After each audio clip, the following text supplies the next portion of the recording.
제가 오늘 본문을 놓고 고민을 좀 했습니다. 무슨 고민이냐면 이제 이혼 문제인데, 이혼 문제를 이제 잘못 설교를 하게 되면 상처받는 사람들이 있을 테고 또 낙심에 빠지는 사람들도 있을 것 같아서, 그래도 이 본문 말씀을 통해서 하나님께서 가정을 통해서 하실 일들이 무엇인가, 하나님께서 가정을 세우신 목적이 무엇인가, 그것을 한번 그래도 나눠봤으면 좋겠다라는 생각으로 오늘 말씀을 봅니다. 오늘 본문 말씀은 그래요. 예수님께서 사역하실 때 보면 예수님을 공격하기 위해서 끌어내리려고 따라다니는 무리들이 있었거든요. 오늘 본문도 마찬가지입니다. 바리새인들이 예수님을 시험하기 위해서 질문을 하는데 그 질문이 그래요. 모세의 율법에는 아내가 부정을 하게 되면 계속하여 살기 원치 않는다. 그렇게 되어졌을 경우에 아내에게 이혼 정수를 떠주라고 하고 아내를 내버리게 되었다. 그러면 그 아내를 내버리는 것이 옳습니까? 이게 바리새인들의 질문입니다. 이 바리새인들의 질문인데, 이 질문은 예수님 앞에 덫을 놓기 위한 질문이죠. 예수님을 올가 잡으려는 그런 질문이에요. 어떤 대답을 하더라도 약간의 위험의 소지가 있는 그런 질문이에요. 그런데 오늘 본문을 이해하려면 구약 시대에 이혼에 대해서 이야기가 나옵니다. 그 이혼이 나올 당시의 배경을 알아야 됩니다. 모세 시대에 어떤 이야기들이 있었냐면, 아내를 맞이한 이후에 수치가 발견이 되면 아내를 내쫓는 일이 허다했습니다. 그 수치라는 기준이 남편이 정하는 거예요. 물론 뭐 랍비들도 있고 많은 일들이 있습니다. 근데 남편이 정하는 거예요. 그러니까 남편 마음에 안 들면 니는 네 집에 가라 이거예요. 뭐 어느 날 계란 요리를 했어요. 계란 요리를 하는데 남편이 부드러운 계란을 좋아해요. 근데 이 여인이 계란을 오랫동안 삶았어요. 그래서 노른자가 뻑뻑해졌어요. 그럼 남편이 너랑 더 이상 못하겠다. 너 요리도 못하고 내 집에 가라. 그럼 가야 되는 거예요. 근데 문제가 무엇이냐면, 이 여인들이 이렇게 해서 집을 이게 내쫓기면 받게 되면 정상적인 삶의 유지가 안 되어지는 겁니다. 저도 가끔 우리 사모님의 요리를 보고 많이 웃기도 하고, 우리 사모님이 새롭게 시작하는 요리들이 많습니다. 왜? 시집 오기 전에는 요리를 해본 적이 없으니까. 그러니까 어떨 때는 보면 이제 신혼 때에는 오뎅 무침을 하는데 1시간 넘게 걸렸어요. 저는 떡볶이를 하는 줄 알았어. 그러니까 한참 동안 이렇게 요리를 만드는 거예요. 결국에 나온 게 뭐야? 오뎅 무침. 어떻게 합니까? 그냥 오뎅이 그냥 삶아져 있는 거예요. 그래서 고춧가루 몇 개 뿌는데 내가 만들면 10분 안에 다 만들 거를 그거를 가지고 1시간 넘게 요리를 하고 앉아 있는 거예요. 뭐를 보고. 요즘도 뭐를 보고 이렇게 시도를 합니다. 시도를 하는데 맛이 어떻습니까? 물어봐요. 괜찮아.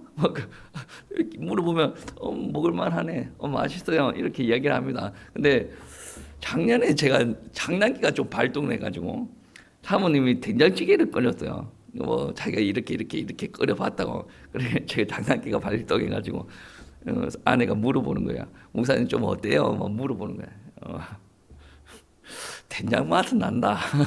된장 맛은 난다. 이렇게 이야기를 했는데 분위기가 그렇게 좋은 분위기가 아닙니다. 사모님이 목사님 정해진 답은 이미 정해져 있는데 왜 그렇게 무리수를 뜨냐? 얻어먹고 살려면 대답을 잘해야 되지 않을까요? 막 이런 이야기를 하는 거예요. 요즘 시대의 남편들이 반찬 투정하면 안 돼요. 예? 반찬 투정하면 안 돼. 요즘 시대에는 남편이 독약을 갖다 주더라도 순종하는 마음으로 먹는 마음이 있어야 돼. 고추장을 너무 많이 쳤어. 나는 너무 내 입맛에 맞지 않아. 그럼에도 불구하고 나는 당신이 만들어주니까 이 고춧가루도 달달하다. 그래야 사랑받고 사는 거예요. 그런데 우리가 모세 시대 때 태어났다라고 한다면 된장 맛이 나는 된장찌개를 끓여왔어요. 잘못 끓인 건 아니에요. 너 같이 못하겠다. 나가야 돼요. 끽소리 못하고 나가야 돼. 그리고 이렇게 버림받은 여인들은 다시 다른 남자를 만나서 결혼을 할 수가 없습니다. 그래서 버림받은 많은 여인들 중에 어떤 이들은 매춘굴에 들어가서 몸을 파는 일도 하게 되었던 거죠. 모세는 모세의 율법, 하나님의 법을, 이혼에 대한 하나님의 법을 이야기하기 전에 이렇게 말도 안 되는 상황들이 있었다라는 것을 알고 있었어요. 하나님도 알고 있었습니다. 아니, 남자와 여자가 만나면 잘 살아야 되지. 그리고 여자가 벌이는 일들은 거의 없습니다. 이 시대 때는 남자가 이거야. 예. 야, 너 가. 그럼 가야 돼. 와. 그러면 와야 돼. 너 다시 가. 그럼 다시 가야 돼. 요리 똑바로 못하니 다시 가. 그럼 또 다시 가야 돼. 말도 안 되는 이 가정이 그 여자에게 아이도 있지 않겠습니까? 근데 남편 하나가 생각을 잘못하면 가야 되고 와야 되고 가정이 깨지고 화합되어지고 그 화합이 제대로 된 화합이겠습니까? 말도 안 되는 일들이 모세 시대 때 이러한 일들이 있었다라는 거예요. 이스라엘 하나님의 백성들한테도 이러한 일들이 있었다라는 거예요.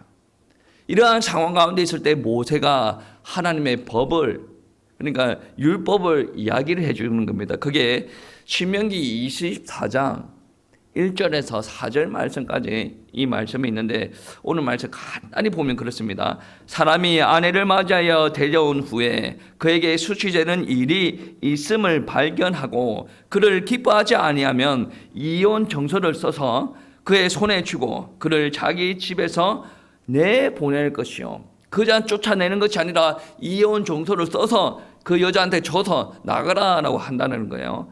그리고 2절 말씀해 보시면 그 여자는 그의 집에서 나가서 다른 사람의 아내가 되려니와, 이게 2절까지의 말씀이에요. 이혼 정서를 받아서 가면 다른 사람의 아내가 되어질 수가 있다.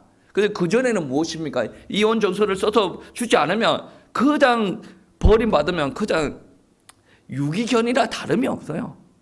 남편한테 버림받으면 그냥 유기견이에요. 그래서 매춘굴에도 들어가고 삶을 위해서 이렇게 바닥 인생을 살아간다라는 말씀입니다. 그리고 바닥 인생을 살아가다가 남편이 내가 성은을 베풀어 줄게 그냥 들어와 그러면 끽소리 못하고 들어가야 되는 형편이 누구냐? 여자였다. 사회적인 위치가, 여자들의 위치가 요즘에 개보다 못한 삶을 살고 있었다라는 거예요.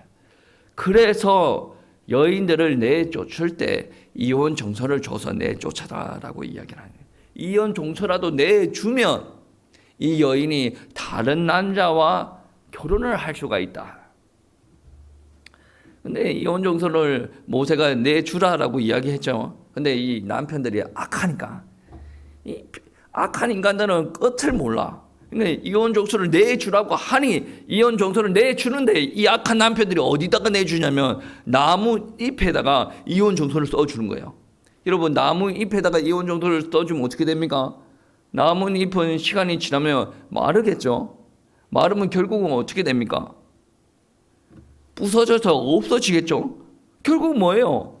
안 써준 것과 다름이 없는 게 되는 거예요. 그러니까 다른 남자한테 시집도 못 가고 그러다가 또 사람답게 살지도 못하게 만들어 놓은 거예요. 그리고 나서 다음에 또 불러들이는 거예요. 이 말도 안 되는 일들이 여전히 일어나고 있었다라는 거예요. 여러분, 바리새인들이 어떤 질문을 하냐면 모세 율법에는 이혼을 허락하였습니다. 그러면 우리가 아내를 버리는 것이 합당하지 않겠습니까? 옳지 않습니까? 이 말도 안 되는 이런 소리를 하는 거예요. 예수님, 그러니까 구약의 배경을 보면 우리가 좀 이해하기가 쉬운데 바리새인들이 자기네들이 이것을 다 알면서 이러한 질문을 냈다라는 거예요. 예수님은 직접적인 대답을 피합니다. 예수님 안에는 권위가 있어요. 권위가 있음에도 불구하고 최고의 권위, 그 권위를 어디에 두시냐면 하나님의 말씀에 두시죠. 그래서 오늘 3절 말씀해 보시면 대답하여 이르시되 모세가 어떻게 너희에게 명하였느냐. 그러니까 구약의 율법에 어떻게 쓰여져 있느냐라고 물어보시는 거죠. 그러니까 이제 바리새인들은 예수님을 시험하려고 하니까 그거를 물어보는 거 아니에요. 모세가 어떻게 너희들에게 명령하였느냐? 아마 바리새인들은 그런 생각을 가졌을 겁니다. 잘됐다. 예수님이 딱 먹잇감 물었네. 이제 올무에 탁 잡으면 되겠네. 예, 아유, 우리 시험에 딱 걸려 들었네. 아마 이런 생각들을 하고 있었을 수도 있습니다. 그렇게 이들은 4절 말씀에 이렇게 이야기합니다. 이르되 모세는 이혼 정서를 써 주어 버리기를 허락하였나이다. 아니, 이혼 정서를 써주는 이유가 버리는 게 아닌데 이 사람들은 이혼 정서를 써 주어서 아내를 버리라라고 이야기했습니다. 이렇게 이야기하는 거예요.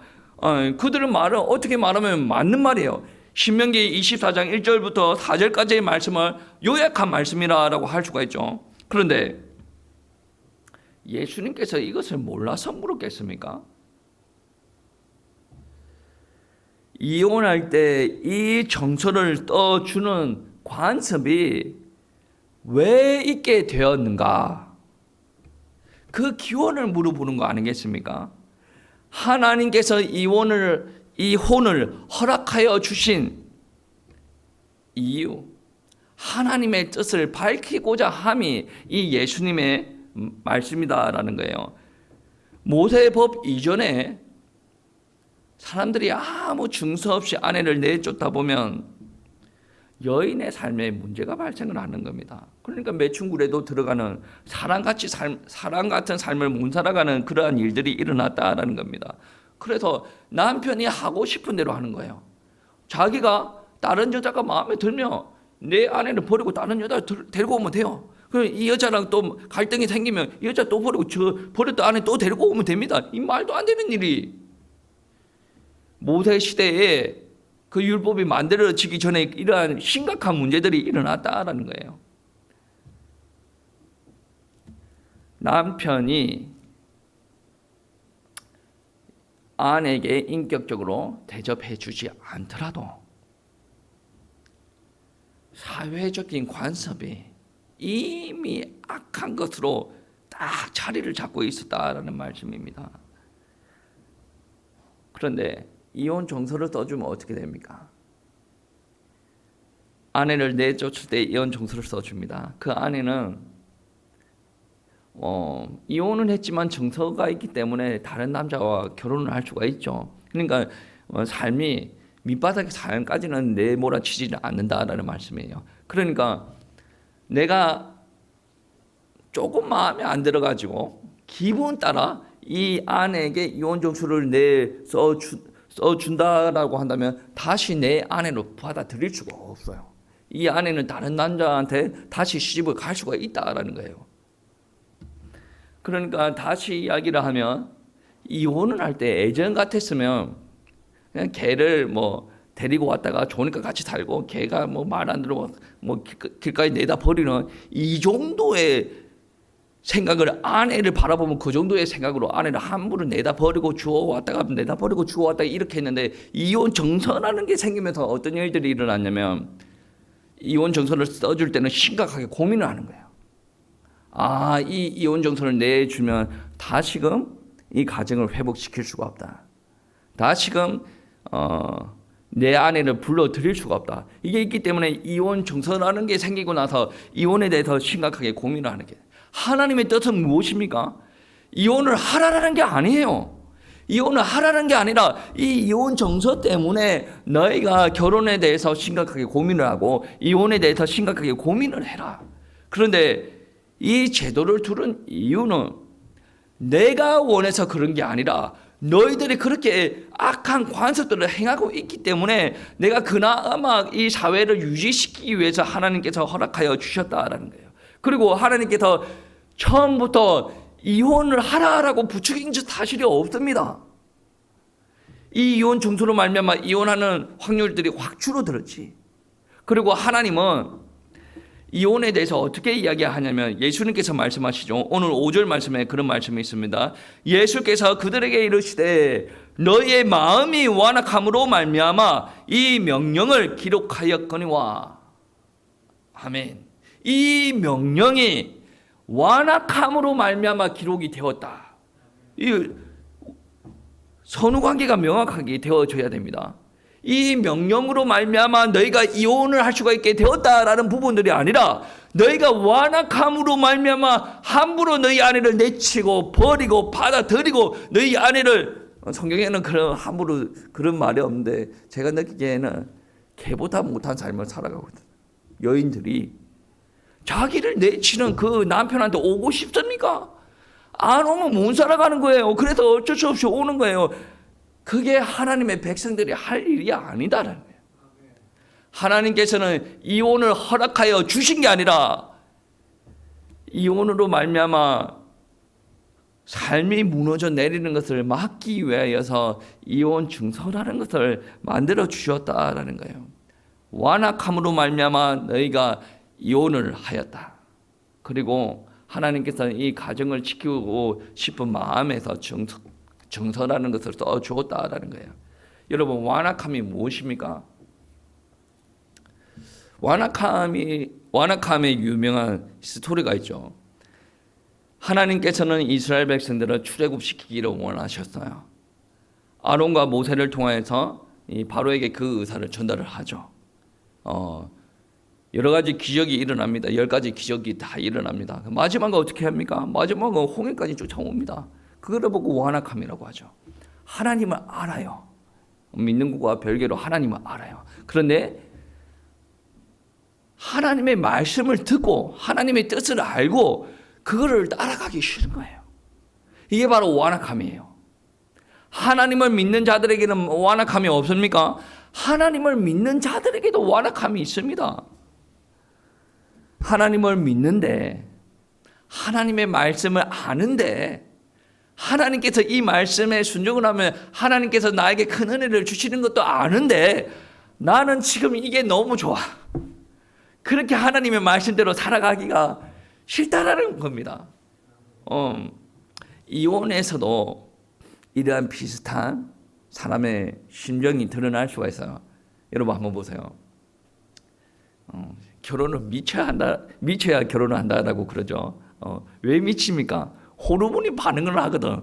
예전에 나와 다른 사람이 되어져요. 호르몬이 막 길길이 날뛰니까 어떻습니까? 이 여자 아니면 내가 죽을 것 같고, 이 여자는 꼭 결혼을 해야 될 것 같고, 막 그런 호르몬 작용들이 막 일어나지 않습니까? 제가 웃기려고 호르몬 소리만 하는 거예요. 어디 그런 것만 있겠습니까만, 호르몬이 길길이 날뛰다가 결혼한 지 한 1, 20년이 되었습니다. 1, 20년이 되어지고 나서 이 호르몬이 어떻게 됩니까? 날뛰는 호르몬이 평안을 느끼기 시작합니다. 평안을 느끼기 시작하고 그때부터 어떤 일들이 일어납니까? 불신자들 안에 그런 일들이 일어나더라고. 아내를 보면 우정으로 살아간다. 제 아는 목사님은 어떤 이야기까지 하냐면 아내를 보면 전혀 느낌이 없대. 목사님인데 그분이 전도사님일 때 저한테 이야기, 신대원 다닐 때 그분은 조금 괴짜 스타일인데 그분이 그런 이야기해요. 아내를 아무리 봐도 감흥이 없다. 아내가 샤워하고 나와서 나는 감흥이 없어. 19금인데 막 그런 이야기를 해요. 그러면서 우정으로 살아간다. 요즘에 TV에서 나오는 말은 뭐예요? 전우애로 살아간다. 막 그러지 않습니까? 결혼하기 전에는 네가 나한테 결혼 오면 뭐 손에 물도 안 묻히게 해주고 네가 하고 싶은 거 다 하게 해주고 너 공주처럼 이렇게 뭐 10년 갈 필요가 있습니까? 한 1년 되어지면 벌써 손에 물 다 묻히고 막 그렇게 하지 않습니까? 그렇게 전우애로 살아가는 중에 그러한 일들이 일어납니다. 집에 들어가면 전혀 감흥이 없고 그런데 어느 날 들꽃 같은 여인이 딱 등장하는 거야. 바람이 살 불면 한들 흔들릴 것 같은 들꽃 같은 여인이 딱 내 앞에 나타났어요. 그리고 나한테 엄청나게 칭찬을 해주고 내 자존감을 살려줘요. 나를 남자 취급을 해주고 남자 대접을 해줍니다. 생각 한번 해봐줘. 집에 가면 어떻습니까? 집에 가면 암사자가 나를 잡아먹으러 으르렁거리고 있어요. 우리 집에는 암사자가 4마리가 있어. 암사자가 4마리가 있는데 어저께 제가 피곤해가지고 약간 뒤에 젖혀가지고 이렇게 좀 벽에 기대고 있는데 이제 큰 암사자 말고 새끼 암사자 3마리 중에 2번째 암사자가 저한테 와가지고 기댑니다. 기대가지고 제가 아빠 힘들어 조금만 나와줄래? 그러니까 그 새끼 암사자가 뭐라고 하는 줄 아십니까? 아빠는 맨날 그래, 끽소리 못하고 내 가만히 있어요. 암사자한테 안 물려 죽으려면 가만히 있어야 돼. 그러니까 우리 집에는 새끼 암사자가 3마리, 큰 암사자가 1마리 이렇게 있어요. 근데 암사자는 나를 보면 맨날 잡아먹으려고 해. 아빠는 맨날, 당신은 맨날 막 이렇게 잡아먹으려고 하는데 어느 날 들꽃 같은 여인이 내 앞에 와가지고 막 칭찬을 하고 나를 이렇게 기분 좋게 하고 막 그러면 어떤 마음이 들겠어요? 반대로 여성분들이 집에 가면 남자들이 그러죠. 경상도 남자들은 왔나 밥 차리라, 밥 먹자, 불 끄라, 자자, 이런 식으로 나를 하인 부리듯이, 나를 자기랑 같이 자는 사람 부리듯이 이렇게 부려요. 나를 인격적으로 대접하지 않는다는 거죠. 그런데 어느 날 어떤 남자가 와서 나한테 공주 대접을 해주는 거야. 인격적인 대접을 하고 따뜻한 말도 해주고 나를 위하는 계속 매너를 계속 지킨단 말이에요. 그러면 집에 놀고 먹고 지 마음대로 하고 있는 이 늙은 사자가 1마리가 있는데 그 늙은 사자보다 젠틀한 이 양반이 더 은혜스럽거든. 근데 우리 머릿속에는 뭐가 있습니까? 하나님께서는 가정을 지키기를 원하고, 하나님께서는 분명히 에베소서에 남편은 아내를 사랑하고 아내는 남편한테 순종하라. 분명히 가정에 대한 가르침들이 성경 곳곳에 있습니다. 그거는 그거고, 하나님의 가르침은 가르침이고, 나는 지금 집에 있는 암사자보다 들꽃이 더 좋다는 거지. 집에서 벨트 긁고 있는 늙은 사자보다 나를 여인 취급해주는 그 젠틀한 사람이 나는 더 좋다는 거지. 그러니까 하나님의 말씀은 말씀인데 그 들꽃을 바라보면 내 마음이 설레기 시작해. 젠틀한 양반을 보면 내 마음이 설레기 시작해. 그러면서 말씀은 말씀인데 이제는 말씀대로 못 살겠어. 나는 내 인생 따라 가야 되겠어. 저 늙은 사자는 나는 싫어. 나는 여인의 대접을 받고 싶어. 나는 남자로서 자존감이 세워지기를 원해. 나를 잡아먹는 어른그런 암사자 그거 필요 없어. 나를 남자 취급해주고 나를 이렇게 세워주는 그런 여자를 원하고 나는 따라가기를 원해. 이게 뭡니까? 이게 완악함이에요. 단순하게 불순종으로 취급해도 될 문제인데 오늘 말씀에 의하면 이게 바로 완악함이에요. 하나님의 말씀이 뭔지 알아. 하나님의 뜻이 뭔지 압니다. 그런데 나는 거기 가기 싫다는 거지. 그게 완악함이에요. 자네도 그게 많이 있습니다. 하나님께서 부르셨어요. 할렐루야 아멘. 근데 나중에 은혜를 열심히 받고 있는데 하나님께서 야 목회자로 부르세요. 그때 나는 벌써 하나님의 뜻은 압니다. 근데 나는 무서운 거야. 왜? 우리 아버지가 목회한 분이 아니야. 우리 할아버지 목회한 분이 아니야. 외가 쪽도 그렇고 친가 쪽도 그래. 근데 내가 거기서 목회를 한다? 교회에 가서 은혜 받는 거는 자신 있다니까. 목사님이 시키는 것대로 순종하고 나가는 건 자신이 있어요. 근데 내 주변에 그 누구도 목회를 한 사람이 없어요. 여러분 무섭겠어요? 안 무섭겠어요? 무서워요. 여자들 그렇잖아요. 여자들 자기 엄마도 결혼하고 자기 할머니도 결혼하고 자기 할머니도 결혼했어요. 그런데 그 결혼을 하려면 어떻게 됩니까? 결혼하기 전날부터 왔다 갔다 결혼하는 게 맞나 틀려. 자기 윗대 다 결혼했어. 그런데도 결혼하는 거 가지고 왔다 갔다 하지 않습니까? 근데 윗대에 한 분도 그렇게 한 사람이 없어. 하고 싶어요. 그게 싫다라는 개념이 아니고 무섭다라니까. 하나님께서 함께 하시는 것도 무섭다니까. 모세를 들어서 애굽에 들어가. 모세가 뭐라고 합니까? 내가 누구한데 나 말도 못해요. 능력도 없어요. 하나님 뭐라고 합니까? 아론을 붙일게. 내가 너와 함께 할게. 내가 능력을 행할게. 그래도 무섭다고요. 무서운 거는 온전히 하나님을 온전히 믿지 않아서 그런 거입니다. 그런데 하나님의 뜻을 100% 압니다. 그런데 내가 거기에 순종을 하지 못하는 거, 그거를 보고 완악함이라고 이야기를 합니다. 예수님께서 이렇게 말씀하시는 의도가 완악함 때문에 이 증서를 써주게 했다라는 이 말씀한 의도가 이혼하라고 하는 것이 아니에요. 가정을 지키기 위해서, 하나님께서 그 일들을 허락하여 주셨다라는 겁니다. 그리고 우리는 하나님의 백성들 아닙니까? 가정을 이루는 건 누구 계획하에 이루는 겁니까? 여러분 호르몬 작용으로 여러분은 가정을 이룹니까? 모르겠는데 좋아서 결혼한 건 맞는 것 같은데 그럴 수도 있어요. 하나님은 저와 여러분을 개 돼지로 보지 않습니다. 야, 너 얘랑 결혼해. 나는 얘 싫은데요. 하나님께서는 그렇게 억지로 하지 않습니다. 제가 하고 싶은 말이 있는데 강대상이라 좀 참겠어요. 하나님께서는 인격적인 분이에요. 호르몬 작용도 하나님께서 허용하는 거예요. 그러니까 호르몬 작용해서 이 사람이 좋아야 가정을 이루지 않겠습니까? 근데 남녀가 만날 때 단순히 호르몬 작용만 일어나는 게 아니라 말이에요. 단순히 좋아서 결혼하는 게 아니란 말이에요. 하나님께서 태초부터 남자와 여자를 창조하십니다. 오늘 말씀 보시면 예수님께서 하시는 말씀이 있습니다. 6절부터 8절 말씀까지 우리 한 목소리로 합독하시겠습니다. 창조 때로부터 사람을 남자와 여자로 지으셨으니 이러므로 사람이 그 부모를 떠나서 그 둘이 한 몸이 될지니라. 이러한 적 이제 둘이 아니요 한 몸이니. 9절 말씀 제가 한번 읽어보겠습니다. 그러므로 하나님이 짝지어 주신 것을 사람이 나누지 못할지니라. 이게 예수님의 말씀이에요. 그 말씀은 무슨 말이에요?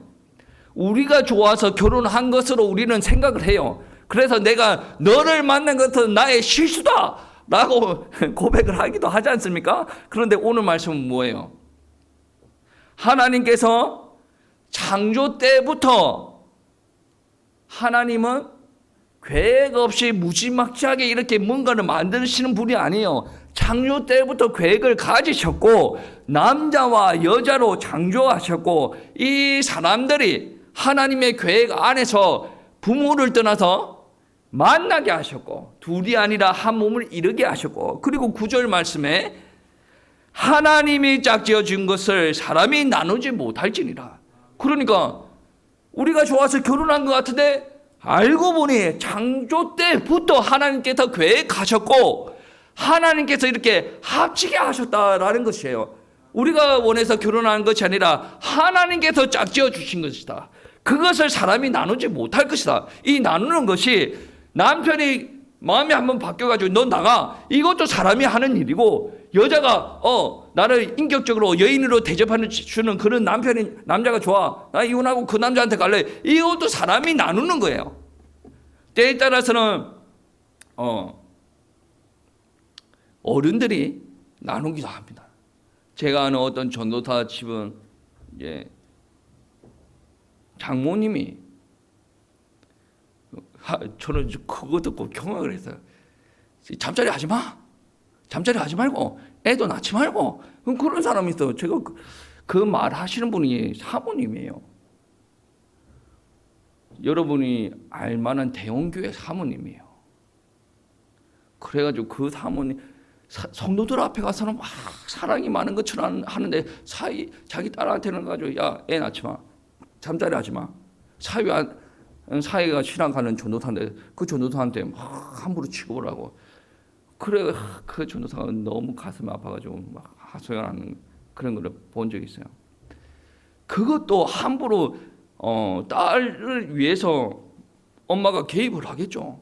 그것도 아니 어떻게 뭐 사고를 인해서 결혼했든지 호르몬 작용을 위해서 결혼했든지 주선을 통해서 결혼했든지 일단은 그거 하나님께서 맺어 주셔야 그런 것이 가능하지 않겠습니까? 그런데 사람들이 완악하니까 어떤 일들이 일어납니까?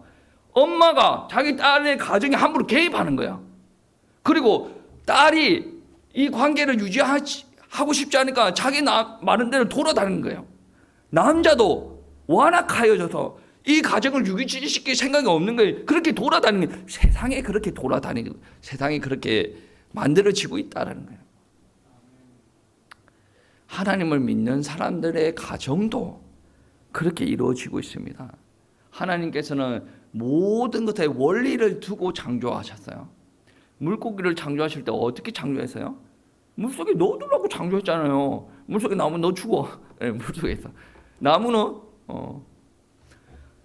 땅에 뿌리, 그게 바로 창조의 원리예요. 하나님께서 사람을 만드실 때 영적인 존재로 만드셨죠. 하나님께서 인간과 교제하기 위해서, 인간을 통해서 영광 받기 위해서. 그런데 남자만 만들어 놓으면 되는데 하나님께서 남자와 여자를 만들었대. 그 남자와 여자를 어떻게 돕는 배필로 가정을 이루도록 하나님께서 만들어 주셨다. 그런데 오늘 바리새인들은 하나님의 이 원리에 대적하고 모순되는 일을 합니다. 이혼 정서를 써주라고 했잖아요. 그러면 아내를 버려도 되는 거 아닙니까? 하나님의 뜻을 전혀 모르는 사람들이에요. 이 심각한 주제예요. 왜 그러냐면 우리가 사는 곳에서도 이혼하시는 분도 많고, 그리고 모세 시대 때는 더 이혼하시는 분들 많아요. 잘못했어요. 그런 이야기를 지금 하고 싶은 게 아니에요. 하나님의 뜻을 전하기 위해서 그런 이야기를 하는 거라. 혹여나 내 옆에 누구도 이혼했는데 그러면 잘못했네, 그런 이야기가 아니라는 거예요. 여러분, 하나님의 뜻이 가정을 그만큼 사랑하시고 계시나요? 이 심각한 이야기를 길거리에서 다 이야기를 하고 나서 예수님의 제자들이 집에 들어와서 다시 묻는 겁니다. 그러니까 예수님께서 이야기하십니다. 11절 12절 말씀에 예수님께서 이야기하시는 거예요. 이르시되 누구든지 그 아내를 버리고 다른 데에 장가를 드는 자는 본처에게 간음을 행하며, 또 아내가 남편을 버리고 다른 데로 시집을 가면 간음을 행함이니이다 라고 표현을 하고 있습니다. 어떻게 보면 이 말씀은 충격적인 말이에요. 왜 그러냐? 아내를 함부로 버릴 수가 있는 거예요. 버릴 수가 있는데 남편한테 남편에게 간음을 행하는 거라? 아니, 버릴 수 있는 거 아니야. 근데 아내를 버리고 다른 여자를 받아들이면 간음을 행한다? 간음은 엄청나게 살벌한 이게 처벌이 따릅니다. 돌멩이로 쳐서 죽일 수도 있는 그런 법을 만들어 놨다는 거예요. 원칙적인 게 뭐냐? 가정을 지켜라.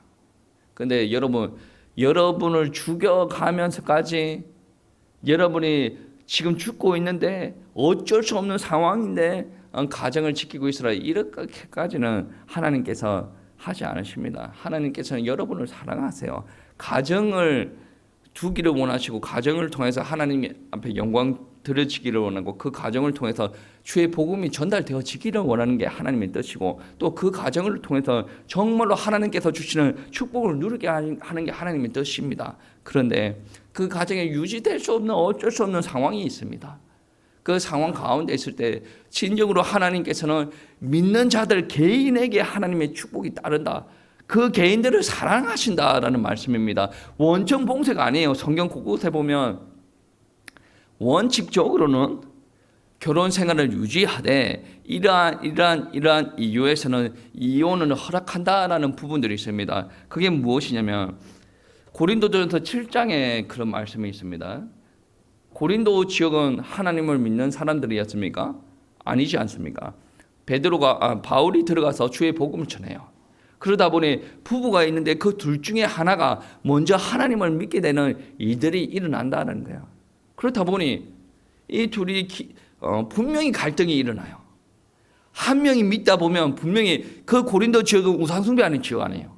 그 고린도 지역이 음란한 지역 아닙니까? 근데 하나님을 믿고 하나님의 가르침을 따라가는 그 사람이 옆에 있다라고 한다면 엄청나게 갈등이 일어났을 겁니다. 그럼에도 불구하고 바울은 그 고린도 교인에게 어떻게 편지를 썼냐면, 너희들이 이혼을 하지 말아라. 왜냐하면 하나님을 안 믿는 그 남편이 있냐? 이혼하지 말아라. 왜냐하면 하나님을 믿지 않는 그 남편 구원해야 되지 않겠느냐? 그 너희들 아스라에 있는 그 자식들 구원해야 되지 않겠느냐? 이들이 정말로 거룩하여져서 하나님 앞에 들림 받아야 되지 않겠느냐? 이 말이에요. 그런데 만약에 불신 남편이 너를 예수 믿는다라고 싫다, 이혼하자라고 요구를 하면 이혼을 해도 괜찮다라고 이야기를 하는 거예요. 근데 성경 곳곳에 보면 몇 가지 이유들이 있습니다. 이 몇 가지 이유들을 들어가면서 이혼을 허용하는 부분들이 있습니다. 그럼에도 불구하고 하나님의 뜻은 무엇이냐면 하나님의 백성이 남자와 여자가 한 몸이 되어서 그 가정에서 자녀들을 낳고 그 자녀들이 또 하나님의 백성으로 양육이 되어서 하나님의 은혜를 누리고 하나님 앞에 경배를 올려드리는 게 바로 하나님의 계획이고 하나님의 뜻이다라는 겁니다. 그만큼 가정이 소중하기에 그 가정을 뭐 개 한 마리 내다 버리는 것처럼 그렇게 망가뜨리지 말라라는 게 하나님의 뜻이다라는 거예요. 이 가정이 망가져 가는 것은 누구 때문이냐? 인간들의 완악함 때문이다. 여자들의 완악함이 되어질 수도 있고 남편들의 완악함이 되어질 수가 있고 그 둘 중에 한 사람이 바람을 펴서 그럴 수도 있고 또 한 사람이 암사자가 으르렁거릴 수가 있고 집안에서 수사자가 으르렁거릴 수가 있는데 그러면 당연히 저 만정이 다 떨어지는 거는 당연한 거 아니겠습니까? 혹시 여러분이 집안에 다 암사자면 으르렁거리는 횟수를 좀 줄이세요. 수사자가 좀 으르렁거리는 집안들이 있죠. 좀 절제를 하세요. 하나님의 뜻이 그래요. 내가 하고 싶은 것을 다 쏟아내고 가족들이 감정의 쓰레기통은 아니지 않습니까? 그렇게 되어지면 결국에 어떤 일들이 일어납니까? 가정의 균열이 일어나고 그리고 서로가 상처가 주게 되고 그러므로 거기에다가 흑암의 역사를 할 겁니다. 왜? 이 가정이 온전하여지면 그 자녀들이 또 잘 성장해서 하나님 앞에 영광을 얻을 거 아니에요. 그러면 결국에 이 가정을 깨버려야 돼. 그 가정을 지어주신 분이 누구예요? 하나님이야. 오늘 9절 말씀에 하나님께서 짝 지어주셨다네. 근데 너랑 내랑 성격이 달라. 그거는 완악함이에요. 아니 성격이 맞는 사람이 어디 있어요? 저랑 사모님 성격 맞는 줄 알아요? 완전 달라. 너무 달라서 제가 스트레스 받는 것보다 아마 사모님이 스트레스 받는 경우가 많을 거예요. 저는 하는 입장이고 사모님은 우두두두두 무슨 의미인 줄 알겠죠? 제 성격이 저 개인한테는 그렇게 나쁜 건 아닌데 이게 가정 안에서는 조금 고쳐야 되는 부분들이 있는 것 같아요. 그런데 이 약간의 균열이 일어날 때 하나님께서 붙였어. 약간의 균열이 성격이 달라. 감정이 쌓이겠지. 우리 사모님 하나님 없다 그러면 친정집에 전화했다가 친구들한테 전화했다가 우리 목사님 저렇고 아마 다다다다다 안 하겠습니까? 답답한 거 있으면 하나님 앞에 다다다 하겠지. 저는 안 물어보지 않았어요. 어느 집안에도 균열이 일어납니다. 그 균열을 누가 타고 듭니까? 흑암이 타고 들어요. 갈라놓으려고 노력을 할 거예요. 결국에 갈라지면 저도 상처받고 아내 사모님도 상처받고 애들 다 상처받잖아요. 그러면 애들은 그 상처 안에서 올라와야 된다니까. 제가 중고등부 애들의 마음을 잘 이해하지 못해서 사모님이 이런저런 예를 들어서 저를 이해시키는 주는 경우가 좀 있어요. 그러다 보니 이제 자기가 성장한 교회에 어떤 자매 이야기를 저한테 한번 해줬어요. 그 자매도 부모님이 이혼을 했고 할머니 손에서 길러진 거예요. 할머니가 엄청나게 교회에 헌신적이고 기도 많이 하고 신앙생활 잘해요. 근데 그 교회 안에서도 목사님께서도 그 자매를 위해서 기도 많이 해주고 그 성도님들도 다 아끼고 막 그렇게 해줍니다. 그런데 이 자매가 부모가 없어 놓으니까 관리를 해주는 부모가 없다 보니까 나중에는 아는 거잖아요.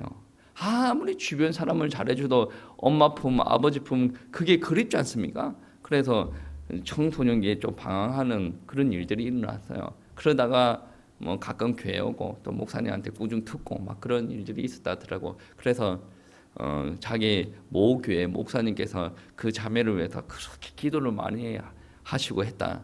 뭐 그런 이야기 저한테 해주는 거예요. 그래서 가끔 그 교회로 올라가 보면 그 자매의 동태를 저도 잠깐 살핍니다.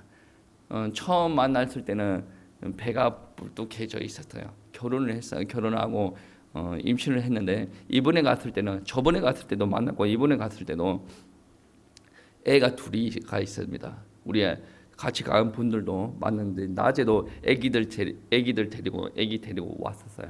근데 사모님께서 기쁨으로 이야기해 주는 이유가 뭐냐면 이야기해 줍니다. 우리 밥 먹고 이렇게 치우지 않습니까? 그러면 저 같은 경우에는 치우든지 말든지 내 먹을 걸 다 먹어. 저는 눈치를 보고 큰 사람이 아니거든요. 그래서 너무나도 감사해요. 아니 저는 그럽니다. 제 밥 먹고 있을 때 누가 치우잖아요. 치우지 마세요. 내 밥 먹고 있는데. 아니 그렇지 않습니까? 여러분 인격적으로 상황적으로 한번 생각을 해보세요. 내가 밥 먹고 있어. 근데 하나씩 치우고 하나씩 가지고 와. 내가 사람적인 대접을 받는 거예요? 안 받을 거예요. 저는 너무 인격적으로 커서 그렇게 생각을 하는 사람이에요. 그러니까 이게 이렇게 치고 있으면 불편하게 만드는 거잖아. 내가 어떻게 생각하면 내가 늦게 먹어서 옆에 사람을 불편하게 만드는 건데 내 입장에서 생각을 해보면 나는 지금 먹고 있는데 이 사람들이 치우면 이 사람들이 나를 불편하게 만드는 거 아니에요. 내 생각은 그렇다는 거예요. 그런데 이 자매가 밥을 좀 늦게 먹은 것 같아요. 그러니까 옆에서 이제 치우기 시작하니까 거기서 못 먹고 앉아 있었는가 봐. 눈치 주는 사람이 없어요. 그럼에도 불구하고 그거를 들고 부엌에서 서서 이렇게 먹었다는 게 애가 둘이에요. 그래서 사모님이 저기 앉아서 먹으라라고 이야기를 했다는 거야. 그거를 이야기를 들으면 너무 가슴이 아픈 거죠. 누가 그렇게 만들었어요? 그 누구도 그렇게 만든 게 아니에요. 부모가 없다 보니까 자기 선에서는 교회에서 최선을 다하고 잘 보이고 싶고 남들한테 민폐를 안 끼치게 하고 싶으니까 저처럼 철딱선이 없는 사람들은 내 밥 먹는데 옆에 치고 앉았으면 왜 치우노? 막 그런 생각을 하는데 너무 눈치를 많이 보고 큰 애들은 비켜줘야지 내가 불편을 주면 안 되지. 그 들고 가서 옆에서 서서 앉아서 먹는 게 이렇게 서서 먹었다는 거 아니에요. 가정이 무너지면 애들이 그렇게 되어지는 거예요. 그 교회는 정말 사랑이 많아요. 사랑이 많아요. 우리 김부민 집사님 가가지고 얼마나 사랑을 많이 받고 왔는지 우리 사모님이랑 김부민 집사님 동갑이에요. 근데 거기 가가지고 어떤 자매가 우리 사모님 보고는 사모님 목사님이 연상이에요. 사모님이 연상이에요. 그런데 저희 옆에서 웃었어요.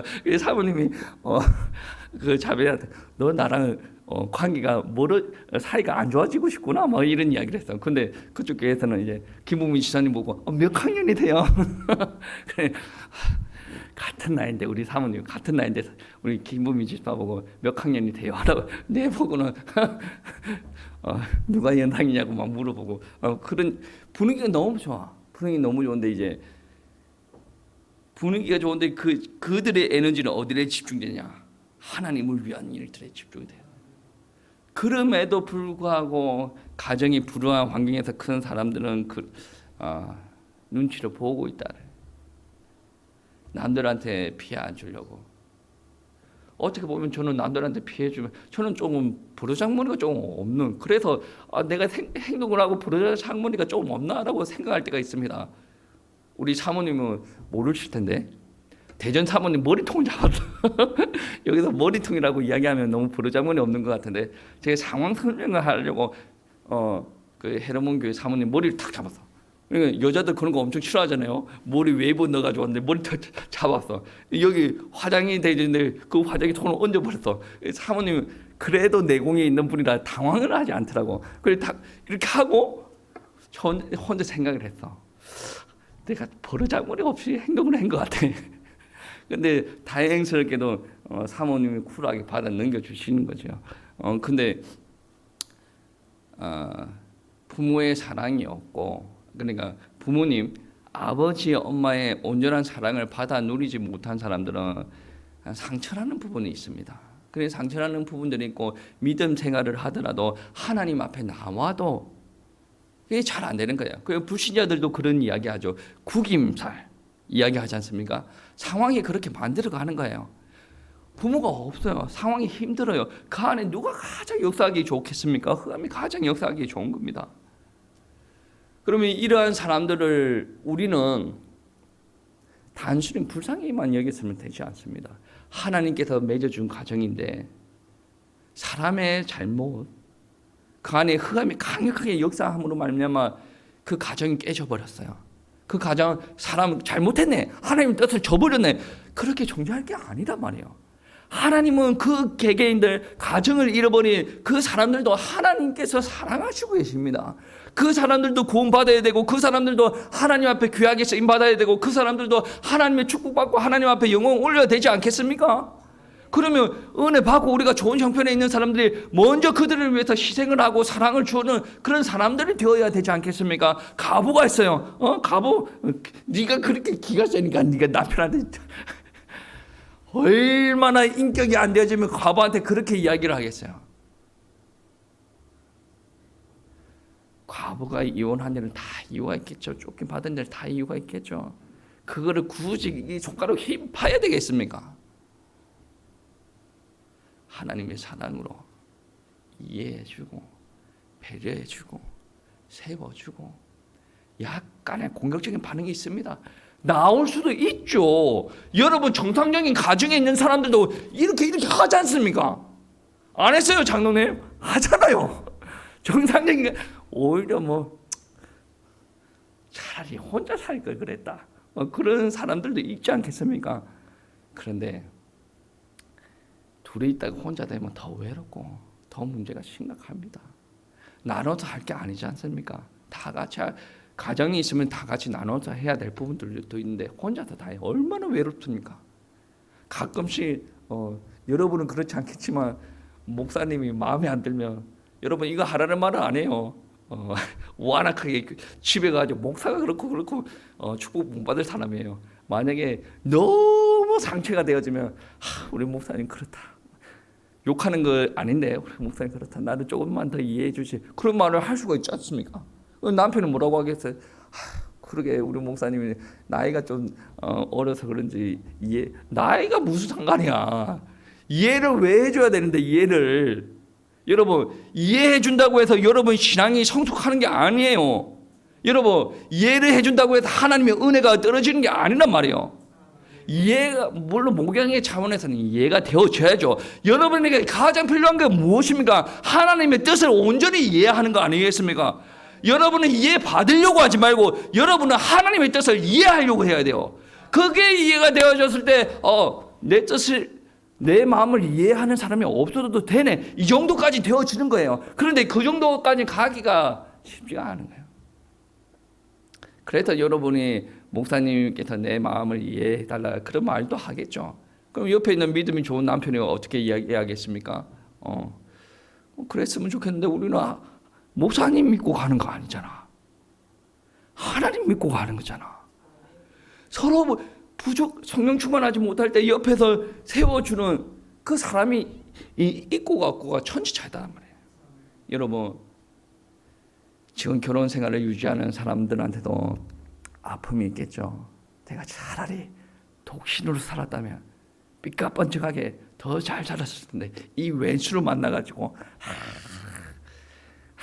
한이 맺혀가지고 막 그런 사람들이 있을 거예요. 그리고 가정을 잃어버린 사람들도 남들한테 이야기 못할 그런 한이 있지 않습니까? 슬픔, 억울함들이 있지 않습니까? 그걸 누구한테 다 풀겠어요? 목사님은 절대로 이해 못합니다.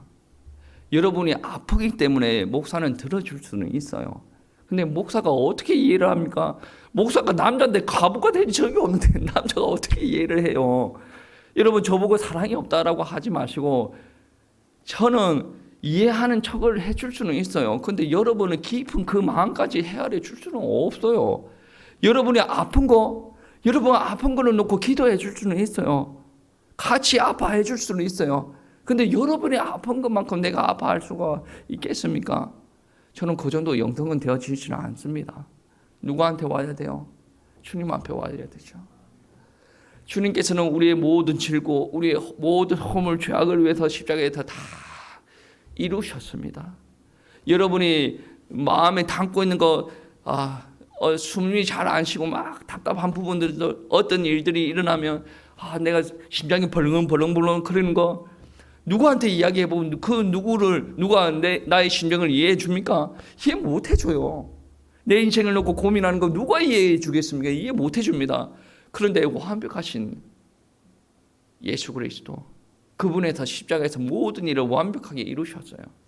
여러분의 그 무거운 마음들, 이 마음들 때문에 가정의 균열이 일어나고 있다. 그 마음들을 예수님 앞에 내려놓으시고 기도하시기 바랍니다. 예수님께서 여러분 품어주셔야 됩니다. 저는 제 마음이 좁아서 여러분을 다 못 품을 것 같아요. 근데 저는 최선을 다해서 여러분을 품을 겁니다. 그런데 저한테 와서 이야기한다 그런다면 주님 앞에 반드시 가서 이야기하세요. 하나님께서 들으십니다. 하나님께서 위로하십니다. 여러분 지금 이 가정을 유지하기가 싫습니까? 하나님께서 짝지어 주신 거예요. 여러분 왜 결혼했습니까? 예전에는 안 그랬는데 아마 상대방의 눈에도 그럴 겁니다. 상대방의 눈에도 그럴 겁니다. 주님께서 짝지어 주신 거예요. 내가 지금 이 가정을 유지하기 싫다. 이 완악함은 마음에 들잖아요. 완악함의 반대말은 무슨 말이에요? 하나님의 뜻을 받아들이는 부드러운 마음, 옥토 같은 마음이에요. 이 마음을 달라고 기도하시고 이 왼수 같은 인간이 사랑스러워질 수 있도록 나한테 사랑의 은혜를 달라고 기도하시기 바랍니다. 우리 장로님 오늘 사랑받겠어요. 그리고 혹시나 가정에 큰 문제가 있거나 가정에 잃어버리신 분들이 있으면 하나님 앞에 매달리시기 바랍니다. 하나님께서 위로해 주실 거예요. 정말로 목사가 위로하는 것보다 더 큰 위로가 있을 겁니다. 누구야? 너 정말 힘들었구나. 내가 너 사랑한다. 다른 사람들은 모르겠지만 네가 어떻게 살아온 거 나는 다 안다. 그리고 네가 지금 이렇게 힘들게 신앙생활하는 거 내가 다 안다. 내가 위로해 줄게. 육신의 신랑은 너를 떠났어도 내가 네 신랑 되지 않냐? 그래 나만 믿고 따라와. 내가 너를 위해서 다 해줄게. 하나님을 믿고 따라가는 우리 성도님들 되시기를 축복합니다. 예.